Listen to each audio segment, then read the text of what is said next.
ভাইয়া এবং কি ওমানি এবং বাংলাদেশ, ওমান, যত আরব কান্ট্রি আছে সবার জন্য অনেক দুঃখের বিষয়।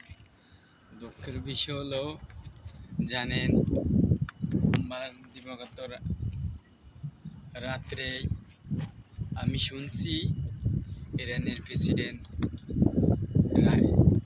ইব্রাহিম রাইসি হেলিকপ্টার দুর্ঘটনায় ইন্তেকাল করেছে।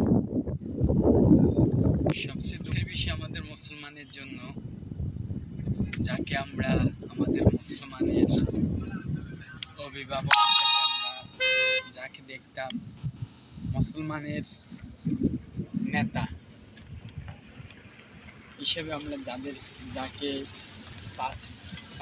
কাছে পেয়েছি এবং কি ফিলিস্তিনের যুদ্ধের সময় যাকে আমরা কাছে পেয়েছি, খুব দুঃখের বিষয় তার মৃত্যুটা জন্য।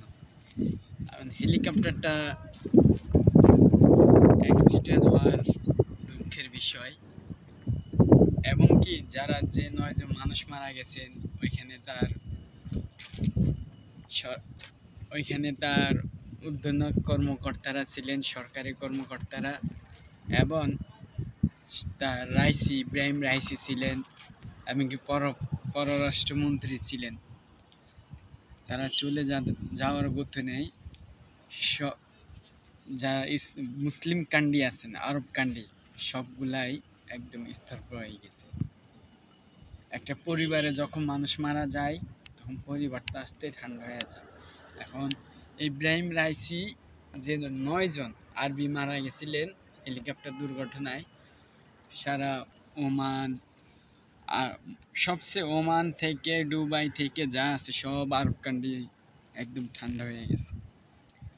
সবাই ইব্রাহিম রাইসি এবং ওইখানে যে 9 জন আরবি ছিলেন মারা গেছেন, তাদের জন্য আমরা দোয়া করব।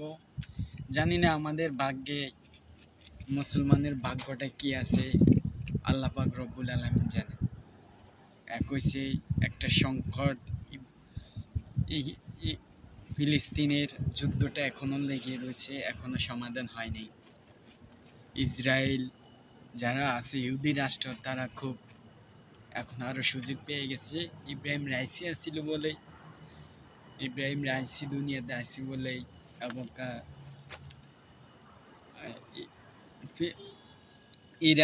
ইরাক কাছে আছে বলে আমাদের প্রতি এত অবিচার অত্যাচার চালায় নেই ইহুদি রাষ্ট্রটা। এখন ইব্রাহিম রাইসি চলে গেছে, আল্লাহ জানে আমাদের ভাগ্যটা কি আছে।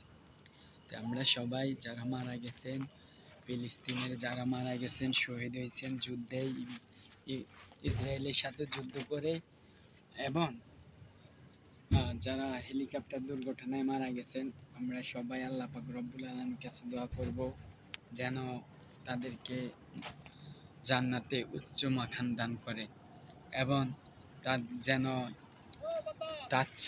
তার মতন অথবা তার চেয়ে একটু ভালো একজন প্রভাবশালী নেতা